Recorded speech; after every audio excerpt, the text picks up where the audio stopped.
Hi, welcome back to Your Future, Your Finances. I'm Brian Kuhn. We're talking with Duane Carey regarding your online presence as a business or professional service provider. Thanks again for having me. Sure.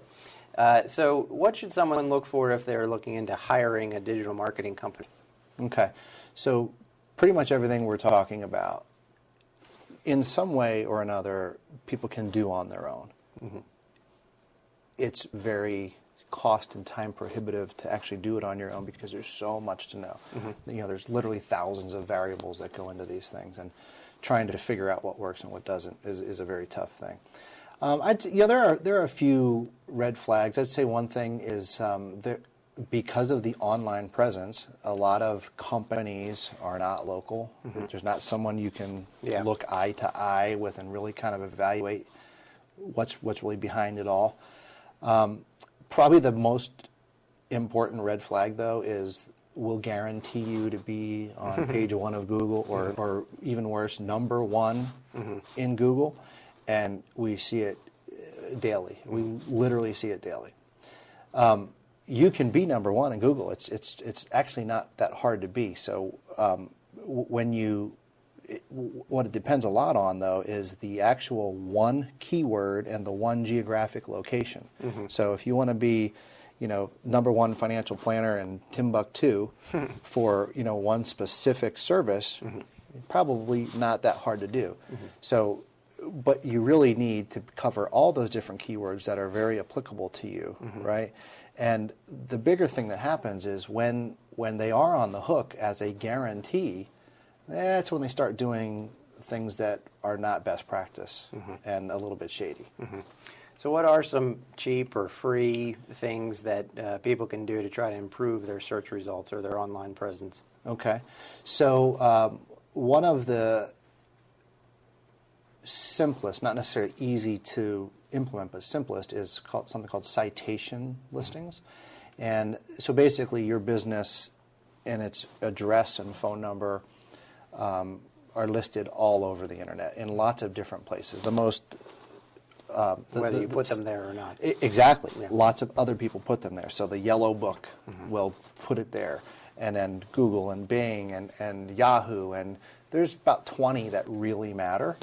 But what happens is if you're in Suite 110, like my company is in Suite 110, if it's listed as the letters Suite 110 in one place, and then STE period in another place, and then a £110 somewhere else, those are all different, and Google looks at that as something's wrong here. So it's painful to go through the process of fixing all that. It's a service we do for our clients, but people can do it on their own. It just takes a terrible amount of time. But that actually has a large impact on search engine optimization. So that's an easy one to do. The biggest driver of SEO is dynamic content on your website. You have to have good content updated very regularly, and then that's always been king with search. You can do that if you have a system that allows you to get into the site where you can add content. If you do it on a regular basis, that's something you can do for free. Do it on your own, and you just crank away with content, keep adding new web pages. What we find with our clients is nobody can do that realistically. Once in a while, they actually try, and it crashes and burns in a matter of months because they just can't. They have their day job to do. They can't stay on top of it. Yeah. So I'd say those are two of the biggies.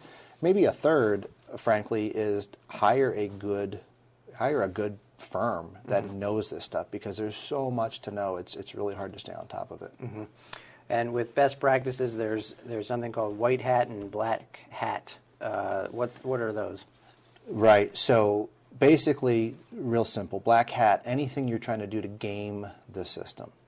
And a lot of times people will ask us, well, can you do this and can you do that? I've heard about this trick, and if the word trick is involved, Google hires the smartest people on the planet. That's their criteria. They don't even care if you know about computers. They want to know how smart you are. And if you think you're going to outsmart them, maybe you outsmart one of them, and maybe for 10 minutes, but you're not going to do it for a long term. So We stay far away from clients who want us to do things like that.